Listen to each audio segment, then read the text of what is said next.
a conversar con el candidato a la vicepresidencia, Gustavo Pedraza, por Comunidad Ciudadana, que nos acompaña en Que No Me Pierda para todo el país. Aquí desde Santa Cruz estamos también con Juan Carlos. Gustavo, ¿cómo está? Bienvenido y buenas noches. Buenas noches, Cecilia. Un gusto, como siempre, conversar con usted. Igualmente estamos con Juan Carlos Monroy, también en la ciudad de La Paz, que nos acompaña, por supuesto, en este momento para hablar de lo que es economía, de la propuesta que tiene Gustavo Pedraza con el empresariado también, de corrupción, como candidato a la vicepresidencia por Comunidad Ciudadana. Juan Carlos. Bien, gracias Cecilia. Gustavo, ¿cómo le va? Buenas noches.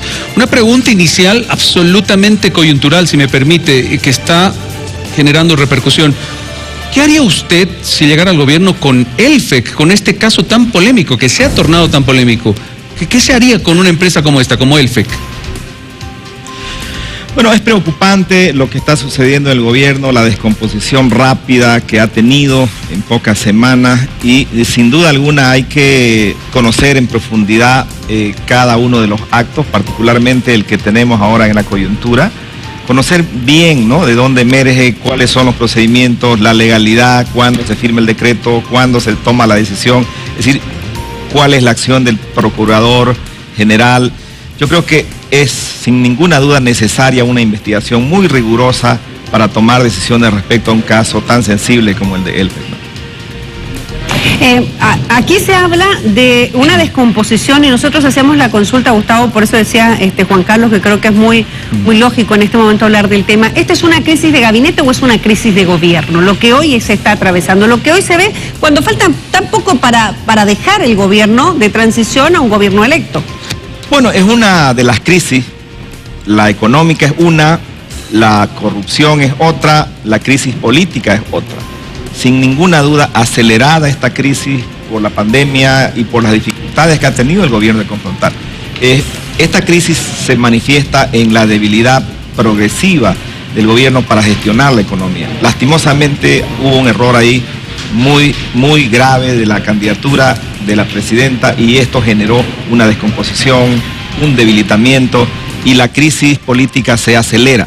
La crisis política empieza con el gran fraude que Evo Morales hace el 20 de octubre y a partir, digamos, del inicio de la pandemia, de la candidatura, esta crisis se acelera y se convierte en lo que es ahora. O sea, es mucha limitación y mucha dificultad del gobierno para poder contener esta crisis política, la crisis económica, la crisis de salud. Estamos notando muy preocupados que esto está descomponiéndose cuando debía fortalecer, cuando debería afrontarse una situación tan delicada desde el gobierno.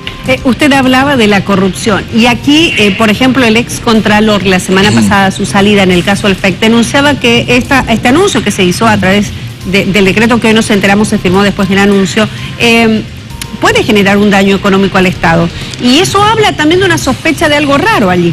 Lastimosamente no hay ahí un corte, no ha dejado el Estado, las autoridades, de cometer errores y de que el rasgo, el estigma de la corrupción persiga al gobierno.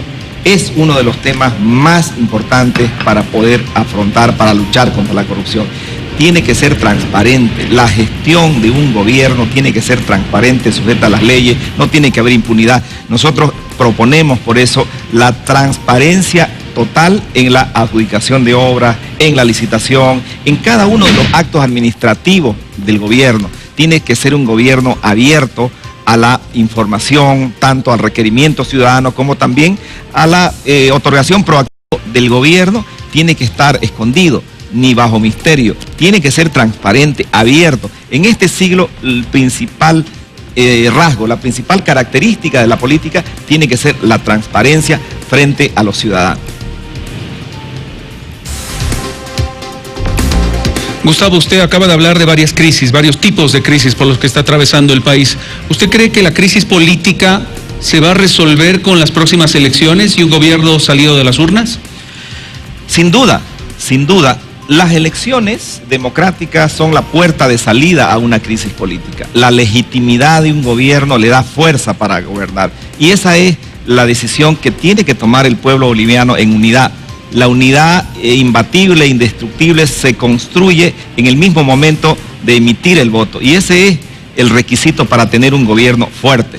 un gobierno que tenga el apoyo mayoritario de la Asamblea Legislativa, que es lo que tenemos que lograr. Sin ninguna duda, la legitimidad, el apoyo popular tiene que impedir volver al pasado de conflicto, de bloqueo, de corrupción, de abuso de poder, y tenemos que mirar el futuro con esperanza para reconstruir la economía, la salud y luchar contra la corrupción que tanto corroe la confianza de la gente en el sistema político. Se puede resolver la crisis política. ¿Cuál será la crisis siguiente a resolver? Muchos dicen la económica, pero caramba, ¿qué crisis, Gustavo? Cuando no hay recursos, cuando no hay ingresos, cuando tenemos déficit, cuando tenemos decrecimiento, ¿cómo se resuelve la crisis económica, la siguiente? Se manifiesta esta crisis económica en el hogar, en la familia. El otro día conocí a doña Elvira, que era una señora que hace pan en su barrio, pan casero, 2 hornos, tuvo que vender sus 2 hornos para curar a sus hijos del coronavirus y quedó sin fondo. Esta señora solo necesita $1.200 para recomponer su negocio. Mire usted, $1.200 y no tiene acceso a crédito. Entonces, tenemos que abrir el crédito rápido, flexible a estas emprendedoras, a estos emprendedores que no tienen dinero. Hay que inyectarle a la economía dinero. ¿Para qué? Para que la gente acceda y pueda reconstruir su economía. Los pequeños emprendedores, las mujeres emprendedoras y también los empresarios medianos. ¿Para qué? Para que reconstruyamos la economía y sobre todo abrir empleo. Nadie puede vivir sin un empleo digno, sin tener ingresos. Y ahí es donde más hay que trabajar. ¿Para qué? Para seguir adelante. Y el tema de salud es otra de las crisis que tenemos que abordar con mucha eficacia. Gustavo, usted hablaba de la reactivación, es decir, ayudarle a la población en su conjunto, al que perdió más, al que perdió menos. En realidad todos hemos perdido durante este tiempo, creo, ¿no? La situación económica es difícil. ¿Cuál es el plan? ¿Cómo se lo hace? Tenemos que inyectar la economía, como decía al principio, con un crédito flexible. Hay que flexibilizar, hay que reformar la regulación del sistema financiero porque ya es obsoleto, para que el acceso al crédito no sea dificultoso, para que se pueda acceder. Tenemos que incentivar la recuperación de las empresas disminuyendo el IVA, disminuyendo impuestos a los sectores más golpeados como el turismo, la hotelería, la gastronomía, el comercio. Todos hemos sido golpeados, pero hay sectores que han sido mucho más golpeados que otros, ¿no? Entonces el incentivo con la disminución de impuestos va a generar sin ninguna duda posibilidades de recuperación. Inyectar dinero, disminuir impuestos y sin ninguna duda darle oportunidad a los jóvenes emprendedores, los jóvenes profesionales que no tienen ahora empleo y que quieren iniciar un negocio propio, van a tener un acceso a fondos semilla que les permita su emprendimiento rápido. También liberarlos de los impuestos los primeros meses de su negocio. Tenemos que utilizar el sistema tributario como un incentivo y no como un palo extorsivo como se lo está utilizando actualmente. La propuesta, la disminución del IVA, ¿de cuánto? Depende de los sectores, ¿no? No tiene que ser de una lineal. No lineal, ¿no? O sea, hay sectores que han sido golpeados, hay sectores que necesitan mayor incentivo, por ejemplo, la hotelería, el turismo, la gastronomía, restaurantes cerrados, comercios cerrados. Ahí tenemos que darle un apoyo, un incentivo a estos sectores para que haya una recuperación. Pero hoy, por ejemplo, el IVA tiene Es lineal. Es lineal, digamos, sí, es único para todos los sectores. Correcto. Lo que ustedes proponen es que no sea así. Que no sea así, disminuirle a algunos sectores, por ejemplo, el turismo, ¿no? Unos puntos menos por un tiempo a la hotelería, a la gastronomía, sectores del comercio. Es decir, darle oportunidad a cada uno de estos sectores que ha sido realmente golpeado a que pueda recuperarse. El impuesto también a la utilidad de las empresas, disminuirlo en un periodo para que le demos oxígeno, tiempo a las empresas para recuperarse. ¿Un año, dice usted? No, disminuirlo. Disminuirlo y promover la inversión interna o externa también con el mecanismo fiscal. Por ejemplo, hay empresas que van a tener incentivos si invierten en territorios deprimidos económicamente, ¿no? ¿Para qué? Para contener la migración, para poder generar oportunidades de trabajo en los territorios más deprimidos como parte del occidente de nuestro país. Gustavo, le pregunto para seguir sobre el tema, ¿es viable esto? Es decir, la disminución del IVA, que el IVA no sea el mismo para todos, que sea según sectores, disminuir el impuesto a las utilidades, ¿es viable económicamente para un Estado, para un país que tiene en este momento un hueco grande económicamente hablando, es decir, un déficit grande? Es viable y diría yo hasta más útil. ¿Por qué? Porque cuando uno disminuye impuestos hay incentivo para que la gente se formalice. Por lo tanto, el número de contribuyentes aumenta.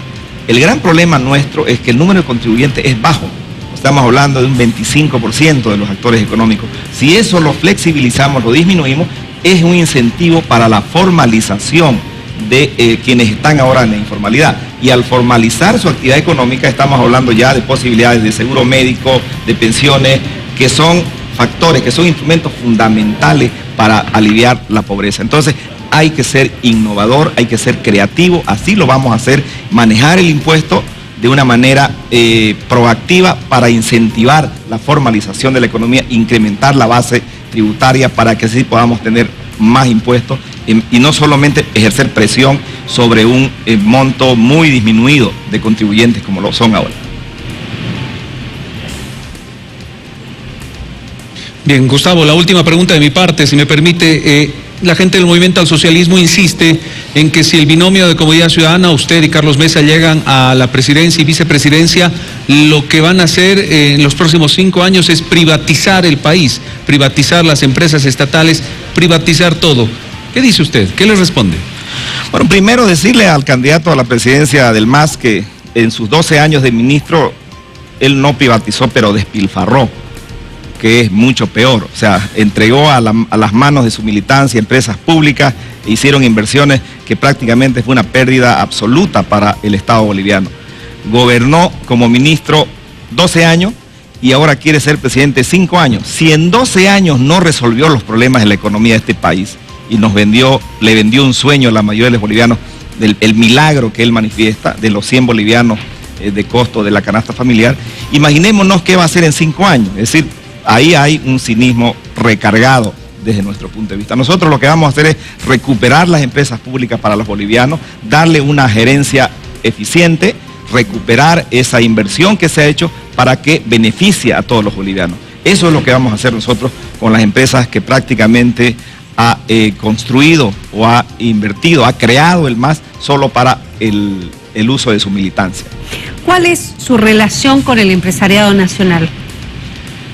Es muy buena, conozco a los actores empresariales, conozco el sector, he hecho investigaciones, he estudiado casos concretos, particularmente en el Oriente, y creo que el empresariado necesita certezas en el campo tributario, certezas en el campo jurídico. La seguridad jurídica es un ecosistema, es producto de un ecosistema, no se logra mediante un decreto, necesita certeza en el campo judicial. O sea, esta seguridad jurídica para invertir es vital para el empresario. Necesita también una reforma, o sea, necesita tener claridad en el tema de los impuestos, las aduanas, las instituciones como el SENASAC, como el INRA, como la ABT, tienen que ser transformadas, tienen que ser institucionalizadas. No puede ser manoseada una institución pública tan importante como lo es el INRA, como es la ABT, como es el SENASAC, que regula actividades económicas. No puede ser el carnet del partido el requisito para dirigir una institución tan importante. Entonces, tiene que ser el mérito, el conocimiento, la capacidad profesional, la base para que pueda gestionar instituciones públicas pero tan vitales para el desarrollo de nuestro país y del empresariado. Gustavo, un gusto haber conversado con usted estos minutos, sin duda conociendo candidatos, sus propuestas, hoy con Gustavo Pedraza, candidato a la vicepresidencia por Comunidad Ciudadana. Gracias, Cecilia, como siempre. Gracias, Juan Carlos. Muchas gracias. Muy buenas noches. Ahí estamos conversando con el candidato a la vicepresidencia por Comunidad Ciudadana, Gustavo Pedraza, porque nos acercamos al día 20 días para el 18 de octubre, donde uno decide.